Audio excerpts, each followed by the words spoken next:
ഭാരതീയ ജ്യോതിഷത്തിലെയും പുരാണങ്ങളിലെയും ഏറ്റവും തേജസ്സുറ്റ അധ്യായങ്ങളിലൊന്നാണ് തിരുവോണം. മകരരാശിയിലെ ചന്ദ്രന്റെ പ്രഭയിൽ കുളിച്ചു നിൽക്കുന്ന ഈ നക്ഷത്രം കേവലം ഒരു ജ്യോതിഷ അടയാളം മാത്രമല്ല, മറിച്ച് അറിവിന്റെയും വിനയത്തിന്റെയും ഈശ്വരാനുഗ്രഹത്തിന്റെയും ഒരു മഹാപ്രവാഹമാണ്. ശ്രാവണം എന്ന സംസ്കൃത പദത്തിൽ നിന്നാണ് തിരുവോണം എന്ന പേരുണ്ടായത്. ശ്രാവണം എന്നാൽ കേൾക്കുക എന്നാണ് അർത്ഥം. പ്രപഞ്ചത്തിന്റെ രഹസ്യങ്ങൾ കേട്ടറിയാനും വിദ്യയുടെ ആഴങ്ങളിലേക്ക് ഇറങ്ങിച്ചെല്ലാനും അനുഗ്രഹിക്കപ്പെട്ടവരാണ് ഈ നക്ഷത്രത്തിൽ ജനിച്ചവർ. മലയാളികളെ സംബന്ധിച്ചിടത്തോളം തിരുവോണം എന്നത് ഒരു നക്ഷത്ര പേര് എന്നതിലുപരി ഒരു വികാരമാണ്. ഐശ്വര്യത്തിന്റെയും സമൃദ്ധിയുടെയും പ്രതീകമായ ഓണക്കാലം ഈ നക്ഷത്രവുമായി ബന്ധപ്പെട്ടിരിക്കുന്നു. ലോകരക്ഷകനായ മഹാവിഷ്ണു തൃക്കാൽ വെച്ചളന്ന ഭൂമിയും മഹാബലി എന്ന പ്രജാതൽപരനായ ചക്രവർത്തിയുടെ സദ്ഭരണവും ഓർമ്മിപ്പിക്കുന്ന ഈ നക്ഷത്രം ഒരു വ്യക്തിയുടെ ജീവിതത്തിൽ എത്രത്തോളം സ്വാധീനം ചെലുത്തുന്നു എന്നത് അത്ഭുതകരമായ ഒന്നാണ്. നക്ഷത്രമണ്ഡലത്തിൽ തിരുവോണത്തിന്റെ സ്ഥാനം വളരെ സവിശേഷമാണ്. ആകാശത്ത് 3 കാൽപ്പാടുകൾ പോലെ തെളിഞ്ഞു നിൽക്കുന്ന ഈ നക്ഷത്ര സമൂഹം വാമനമൂർത്തിയുടെ ത്രിവിക്രമ ഭാവത്തെയാണ് ഓർമ്മിപ്പിക്കുന്നത്. മകരരാശിയുടെ അധിപനായ ശനിയുടെ ശിക്ഷണവും നക്ഷത്രാധിപനായ ചന്ദ്രന്റെ ശാന്തതയും ഒത്തുചേരുമ്പോൾ തിരുവോണം നക്ഷത്രക്കാർ അസാമാന്യ വ്യക്തിത്വത്തിനുടമകളായി മാറുന്നു. ഇവർ ഒരേ സമയം കർക്കശക്കാരായ അച്ചടക്ക പാലകരും അതിലേറെ സ്നേഹനിധികളായ മനുഷ്യ സ്നേഹികളുമാണ്. എന്തുകൊണ്ടാണ് തിരുവോണം നക്ഷത്രക്കാർക്ക് ചില പ്രത്യേക നമ്പറുകൾ ഭാഗ്യമായി വരുന്നത്? എന്തുകൊണ്ടാണ് ചില പ്രത്യേക ദിവസങ്ങളിൽ ഇവർ ചെയ്യുന്ന കാര്യങ്ങൾ വൻ വിജയമായി മാറുന്നത്? പ്രപഞ്ചത്തിലെ ഓരോ ചലനവും കൃത്യമായ കണക്കുകൂട്ടലുകളെ അടിസ്ഥാനമാക്കിയുള്ളതാണ്. സംഖ്യാശാസ്ത്ര പ്രകാരം ഓരോ നക്ഷത്രത്തിനും അതിൻ്റെതായ ഊർജ്ജ തരംഗങ്ങളുണ്ട്. ആ തരംഗങ്ങളുമായി പൊരുത്തപ്പെടുന്ന അക്കങ്ങൾ നാം ജീവിതത്തിൽ പ്രയോജനപ്പെടുത്തുമ്പോൾ ഭാഗ്യമെന്നത് യാദൃശ്ചികതയല്ല, മറിച്ച് ഒരു ശാസ്ത്രമായി മാറുന്നു. തിരുവോണം നക്ഷത്രത്തിന്റെ അധിപനായ ചന്ദ്രൻ മനസ്സിനെയാണ് പ്രതിനിധീകരിക്കുന്നത്. അതിനാൽ തന്നെ ഇവരുടെ ഭാഗ്യങ്ങൾ നിർണ്ണയിക്കുന്നതിൽ ചന്ദ്രന്റെ സംഖ്യയായ 2 വലിയ പങ്കുവഹിക്കുന്നു. എന്നാൽ ഈ 2 എന്ന അക്കം എങ്ങനെയാണ് ഇവരുടെ തൊഴിലിനെയും സാമ്പത്തികത്തെയും ബന്ധങ്ങളെയും മാറ്റിമറിക്കുന്നത്? മകരരാശിയുടെ സ്വാധീനം മൂലം ഇവരിൽ കണ്ടുവരുന്ന കഠിനാധ്വാനവും ക്ഷമയും ഭാഗ്യസംഖ്യകളുടെ പിൻബലത്തോടെ എങ്ങനെ മികച്ച ഫലങ്ങൾ നൽകുന്നു? ഈ ചോദ്യങ്ങൾക്കെല്ലാമുള്ള ഉത്തരമാണ് ഈ വീഡിയോ. നിങ്ങൾ തിരുവോണം നക്ഷത്രത്തിൽ ജനിച്ച ഒരാളാണെങ്കിൽ ഈ ലോകം നിങ്ങൾക്ക് നൽകുന്ന അവസരങ്ങൾ തിരിച്ചറിയാൻ പലപ്പോഴും വൈകിയേക്കാം. നിങ്ങളുടെ ശാന്തമായ സ്വഭാവം ചിലപ്പോൾ നിസ്സംഗതയായി മറ്റുള്ളവർക്ക് തോന്നാം. എന്നാൽ അക്കങ്ങളുടെയും ജ്യോതിഷത്തിന്റെയും കൃത്യമായ സമന്വയത്തിലൂടെ നിങ്ങളുടെ ഭാഗ്യത്തെ ഉണർത്താൻ നിങ്ങൾക്ക് സാധിക്കും. വിജ്ഞാനത്തിന്റെ ദേവതയായ സരസ്വതിയുടെ അനുഗ്രഹം മുതൽ പതറാത്ത ഭക്തിയുടെ ഉടമയായ ഹനുമാൻ സ്വാമിയുടെ കൃപ വരെ ഈ നക്ഷത്രക്കാരെ തേടിയെത്തുന്നുണ്ട്. അറിവ് സമ്പാദിക്കാനും അത് മറ്റുള്ളവർക്കായി പങ്കുവെക്കാനും ആഗ്രഹിക്കുന്ന തിരുവോണം നക്ഷത്രക്കാർക്ക് അവരുടെ ഭാഗ്യസംഖ്യകൾ എങ്ങനെയൊക്കെ ജീവിതത്തിന്റെ വിവിധ മേഖലകളിൽ ഉപയോഗിക്കാമെന്ന് നമുക്ക് വിശദമായി ഈ വീഡിയോയിലൂടെ പരിശോധിക്കാം. ഈ വീഡിയോ കേവലം ഒരു ഭാഗ്യസൂചികയല്ല, മറിച്ച് നിങ്ങളുടെ സ്വഭാവത്തിലെ പോസിറ്റീവ് ഊർജത്തെയും സംഖ്യാശാസ്ത്രപരമായ അനുകൂല സാഹചര്യങ്ങളെയും എങ്ങനെ ഒരുമിച്ച് കൊണ്ടുപോകാം എന്നതിനെക്കുറിച്ചുള്ള ഒരു സമഗ്ര പഠനമാണ്. വിജയത്തിന്റെ വാതിലുകൾ തുറക്കാൻ സഹായിക്കുന്ന ആ മാന്ത്രിക സംഖ്യയും അത് ജീവിതത്തിൽ പ്രയോഗിക്കേണ്ട രീതികളും നമുക്ക് ഇനി പറയുന്ന കാര്യങ്ങളിലൂടെ ആഴത്തിൽ മനസ്സിലാക്കാം. തിരുവോണം നക്ഷത്രത്തിന്റെ അധിപൻ ചന്ദ്രനാണ്. രാശിചക്രം അനുസരിച്ച് ഇത് മകരരാശിയിലാണ് വരുന്നത്.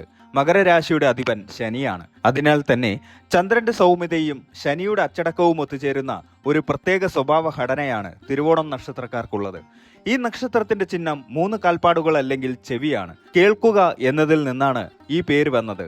അറിവ് സമ്പാദിക്കാനും മറ്റുള്ളവരെ ശ്രദ്ധിക്കാനുമുള്ള അപാരമായ കഴിവ് ഇവർക്കുണ്ട്. തിരുവോണം നക്ഷത്രക്കാരുടെ പ്രധാന ഭാഗ്യസംഖ്യ 2 ആണ്. ഇതിനു പുറമെ 7, 11, 20 എന്നീ സംഖ്യകളും ഇവർക്ക് അതീവ ശുഭകരമാണ്. തിരുവോണത്തിന്റെ അധിപൻ ചന്ദ്രൻ ആയതുകൊണ്ട് സംഖ്യാശാസ്ത്ര പ്രകാരം ചന്ദ്രന്റെ സംഖ്യയായ 2 ഇവർക്ക് ഏറ്റവും അനുയോജ്യമാകുന്നു. മനസ്സ്, ഭാവന, സ്നേഹം, സമാധാനം എന്നിവയുടെ പ്രതീകമാണ് 2. ആത്മീയതയുടെയും ആഴത്തിലുള്ള ചിന്തയുടെയും സംഖ്യയാണ് 7.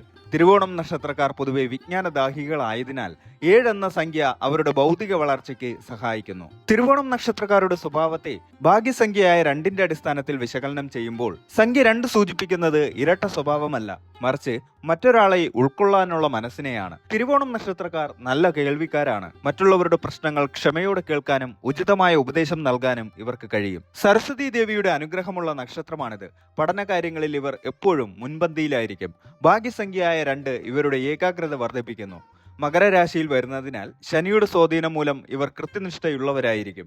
സംഖ്യ 2 നൽകുന്ന ഭാവനയെ ശനിയുടെ അച്ചടക്കം കൊണ്ട് ഇവർ യാഥാർത്ഥ്യമാക്കുന്നു. എത്ര വലിയ നിലയിലെത്തിയാലും ലളിതമായ ജീവിതശൈലി നയിക്കാൻ ഇവർ ആഗ്രഹിക്കുന്നു. നിങ്ങളുടെ ഭാഗ്യസംഖ്യയായ 2 ജീവിതത്തിന്റെ ഓരോ ഘട്ടത്തിലും എങ്ങനെ ഉപയോഗിക്കാമെന്ന് നോക്കാം. തിരുവോണം നക്ഷത്രക്കാർക്ക് അധ്യാപനം, പത്രപ്രവർത്തനം, കൗൺസിലിംഗ്, ബാങ്കിംഗ്, കല, സംഗീതം എന്നീ മേഖലകളിൽ ശോഭിക്കാൻ കഴിയും. പ്രധാനപ്പെട്ട ജോലിക്കായുള്ള അഭിമുഖങ്ങൾക്കോ മീറ്റിംഗുകൾക്കോ പോകുമ്പോൾ മാസത്തിലെ 2, 11, 20, 29 എന്നീ തീയതികൾ തിരഞ്ഞെടുക്കുന്നത് ഉത്തമമായിരിക്കും. ഓഫീസ് സീറ്റ് തിരഞ്ഞെടുക്കാൻ അവസരം ലഭിച്ചാൽ 2ാം നമ്പറോ അല്ലെങ്കിൽ അക്കങ്ങൾ കൂട്ടിയാൽ 2 വരുന്ന നമ്പറോ തിരഞ്ഞെടുക്കുക. പുതിയ ബിസിനസ് തുടങ്ങാനോ കരാറുകളിൽ ഒപ്പിടാനോ തിങ്കളാഴ്ചയും ഭാഗ്യതീയതികളും ഒത്തുവരുന്ന ദിവസം നോക്കുക. പണം കൈകാര്യം ചെയ്യുന്നതിൽ തിരുവോണം നക്ഷത്രക്കാർ മിടുക്കരാണെങ്കിലും ഇടയ്ക്ക് വികാരങ്ങൾക്ക് അടിപ്പെട്ട് പണം ചെലവാക്കാറുണ്ട്. നിങ്ങളുടെ ബാങ്ക് അക്കൗണ്ട് നമ്പറിലെ അക്കങ്ങൾ കൂട്ടുമ്പോൾ 2 വരുന്നത് സാമ്പത്തിക ഭദ്രതയ്ക്ക് നല്ലതാണ്. ഓഹരി വിപണിയിലോ ലഘു സമ്പാദ്യ പദ്ധതികളിലോ നിക്ഷേപം നടത്തുമ്പോൾ 2, 7 എന്നീ സംഖ്യകളുടെ ഗുണിതങ്ങൾ വരുന്നത് ശ്രദ്ധിക്കുക. വാഹനം വാങ്ങുമ്പോൾ അതിന്റെ നമ്പറുകൾ കൂട്ടിയാൽ 2 വരുന്നത് അപകടങ്ങൾ കുറയ്ക്കാനും ഐശ്വര്യം നൽകാനും സഹായിക്കും. വിജ്ഞാനത്തിന്റെ നക്ഷത്രമായതിനാൽ വിദ്യാർത്ഥികൾക്ക് ഭാഗ്യസംഖ്യ വലിയ ആത്മവിശ്വാസം നൽകും. പുലർച്ചെ 2 മണിക്ക് എഴുന്നേൽക്കുക പ്രായോഗികമല്ലെങ്കിലും രാവിലെ 7 മണിക്കും 11 മണിക്കും ഇടയിലുള്ള സമയം പഠനത്തിനായി നീക്കിവെക്കുന്നത് മികച്ച ഫലം നൽകും. പരീക്ഷാ സമയത്ത് 2 എന്ന നമ്പറുള്ള പേനയോ അല്ലെങ്കിൽ വെള്ള നിറത്തിലുള്ള തൂവാലയോ കൂടെ കരുതുന്നത് മാനസിക സമ്മർദ്ദം കുറയ്ക്കാൻ സഹായിക്കും. സ്വന്തമായി വീട് വെക്കുമ്പോഴോ വാടകയ്ക്ക് താമസിക്കുമ്പോഴോ അക്കങ്ങൾക്ക് പ്രാധാന്യമുണ്ട്. വീട്ടു നമ്പറിലെ അക്കങ്ങളുടെ തുക 2 വരുന്നത് ആ വീട്ടിൽ സമാധാനവും ഐശ്വര്യവും നിലനിൽക്കാൻ സഹായിക്കും. വടക്കുവശത്തോ കിഴക്കുവശത്തോ ഭാഗ്യസംഖ്യയുമായി ബന്ധപ്പെട്ട അലങ്കാരങ്ങൾ നൽകുന്നത് ഗുണകരമാണ്. തിരുവോണം നക്ഷത്രക്കാരുടെ സ്വഭാവത്തിലെ ചില പോരായ്മകളെ ഭാഗ്യസംഖ്യയിലൂടെ എങ്ങനെ മറികടക്കാമെന്ന് നോക്കാം. ചന്ദ്രൻ മനസ്സിന്റെ അധിപനായതുകൊണ്ട് ഇവർ പലപ്പോഴും അനാവശ്യമായി ചിന്തിച്ചു കൂട്ടാറുണ്ട്. 2 എന്ന സംഖ്യയുടെ പോസിറ്റീവ് ഊർജം ലഭിക്കാൻ വെള്ളി മോതിരത്തിൽ മുത്തോ ചന്ദ്രകാന്തമോ ധരിക്കുന്നത് നല്ലതാണ്. ഇത് മനസ്സിനെ ശാന്തമാക്കും. ഇവർക്ക് പെട്ടെന്ന് ദേഷ്യം വരില്ലെങ്കിലും വന്നാൽ നിയന്ത്രിക്കാൻ ബുദ്ധിമുട്ടാണ്. 2, 7 എന്നീ തീയതികളിൽ ജനിച്ചവരുമായി കൂട്ടുകൂടുന്നത് ഇവർക്ക് മാനസികമായ ഐക്യം നൽകും. ആരോഗ്യകാര്യത്തിൽ തിരുവോണം നക്ഷത്രക്കാർ ചന്ദ്രന്റെ സ്വാധീനം മൂലം കഫസംബന്ധമായ അസുഖങ്ങൾക്കും ദഹന പ്രശ്നങ്ങൾക്കും സാധ്യതയുണ്ട്. വെള്ള നിറത്തിലുള്ള ഭക്ഷണ സാധനങ്ങൾ ഭക്ഷണത്തിൽ ഉൾപ്പെടുത്തുന്നത് ഭാഗ്യദായകമാണ്. എന്നാൽ തണുത്ത ഭക്ഷണങ്ങൾ ഒഴിവാക്കാൻ ശ്രദ്ധിക്കണം. ചന്ദ്രൻ ജലത്തിന്റെ അധിപനായതിനാൽ നീന്തൽ ഇവർക്ക് ഏറ്റവും അനുയോജ്യമായ വ്യായാമമാണ്. മാസത്തിൽ 2, 11, 20 തീയതികളിൽ പുതിയൊരു ആരോഗ്യശീലം തുടങ്ങുന്നത് ദീർഘകാലം നിലനിൽക്കാൻ സഹായിക്കും. തിരുവോണം നക്ഷത്രത്തിന്റെ ദേവത വിഷ്ണുവാണ്. ഭാഗ്യസംഖ്യയായ 2ന്റെ ഊർജ്ജം വർദ്ധിപ്പിക്കാൻ ചില കാര്യങ്ങൾ ചെയ്യാവുന്നതാണ്. തിങ്കളാഴ്ച ദിവസങ്ങളിൽ പാവപ്പെട്ടവർക്ക് അരിയോ പാലോ ദാനം ചെയ്യുന്നത് ചന്ദ്രദോഷങ്ങൾ മാറാനും ഭാഗ്യം വർദ്ധിപ്പിക്കാനും. മാസത്തിൽ 1 തവണയെങ്കിലും തിരുവോണം നക്ഷത്ര ദിവസം വിഷ്ണു ക്ഷേത്ര ദർശനം നടത്തുക. ഭാഗ്യസംഖ്യ 2 ആണെങ്കിലും ചില സംഖ്യകൾ ഇവർക്ക് വെല്ലുവിളികൾ ഉയർത്താം. 8, 9 എന്നീ സംഖ്യകൾ ചില സന്ദർഭങ്ങളിൽ തടസ്സങ്ങൾ സൃഷ്ടിച്ചേക്കാം. ശനിയുടെയും ചൊവ്വയുടെയും ഈ സംഖ്യകൾ ചന്ദ്രന്റെ സ്വഭാവവുമായി പലപ്പോഴും പൊരുത്തപ്പെടാറില്ല. അതിനാൽ പ്രധാനപ്പെട്ട ശുഭകാര്യങ്ങൾക്ക് 8, 17, 26 എന്നീ തീയതികൾ ഒഴിവാക്കുന്നത് നന്നായിരിക്കും. 1, 3, 5 എന്നീ തീയതികൾ ഇവർക്ക് പിന്തുണ നൽകുന്നവയാണ്. ജീവിത പങ്കാളിയെ തിരഞ്ഞെടുക്കുമ്പോഴോ ബിസിനസ് പാർട്ണറെ തിരഞ്ഞെടുക്കുമ്പോഴോ ഈ സംഖ്യകളിൽ ജനിച്ചവരെ പരിഗണിക്കുന്നത് വിജയസാധ്യത വർദ്ധിപ്പിക്കും. തിരുവോണം നക്ഷത്രക്കാർ കുടുംബത്തോട് വളരെയധികം വിശ്വസ്തത പുലർത്തുന്നവരാണ്. വിവാഹ സംബന്ധമായ ചർച്ചകൾക്കും നിശ്ചയത്തിനും 2 വരുന്നത് ഉത്തമമാണ്. പങ്കാളിയുമായുള്ള പിണക്കങ്ങൾ തീർക്കാൻ തിങ്കളാഴ്ചയോ ഭാഗ്യ തീയതികളോ ഉപയോഗിക്കുന്നത് കാര്യങ്ങൾ എളുപ്പമാക്കും. കുട്ടികളുടെ പഠനമുറിയിൽ 2 എന്ന സംഖ്യയുടെ പോസിറ്റീവ് എനർജി ലഭിക്കുന്ന രീതിയിൽ ഇളം നീലയോ വെള്ളയോ നിറങ്ങൾ നൽകുന്നത് അവരുടെ ഭൗതിക വളർച്ചയ്ക്ക് സഹായിക്കും. ആഴ്ചയിലെ തിങ്കൾ, ബുധൻ എന്നീ ദിവസങ്ങൾ ഇവരുടെ ഭാഗ്യ ദിവസമായി കണക്കാക്കപ്പെടുന്നു. തിരുവോണം നക്ഷത്രക്കാർ സ്വതസിദ്ധമായി തന്നെ ഭാഗ്യവാന്മാരാണ്. അറിവും വിനയവുമാണ് ഇവരുടെ കൈമുതൽ. 2 എന്ന ഭാഗ്യസംഖ്യ വെറുമൊരു അക്കമല്ല, മറിച്ച് നിങ്ങളുടെ ജീവിതത്തിലെ ചന്ദ്രികാപരമായ ശാന്തതയുടെയും വളർച്ചയുടെയും പ്രതീകമാണ്. ജീവിതത്തിലെ പ്രതിസന്ധികളിൽ തളരാതെ നിങ്ങളുടെ കേൾക്കാനുള്ള കഴിവിനെയും ക്ഷമയെയും ഭാഗ്യസംഖ്യകളുടെ പിൻബലത്തോടെ ഉപയോഗിച്ചാൽ നിങ്ങൾക്ക് ഏതൊരു മേഖലയിലും ഉന്നത വിജയം കൈവരിക്കാൻ സാധിക്കും. അക്കങ്ങളെ ശാസ്ത്രീയമായി സമീപിക്കുന്നതിനോടൊപ്പം കഠിനാധ്വാനവും ഈശ്വര വിശ്വാസവും കൂടി ചേരുമ്പോൾ തിരുവോണം നക്ഷത്രക്കാരുടെ ജീവിതം പൂർണ്ണമാകും.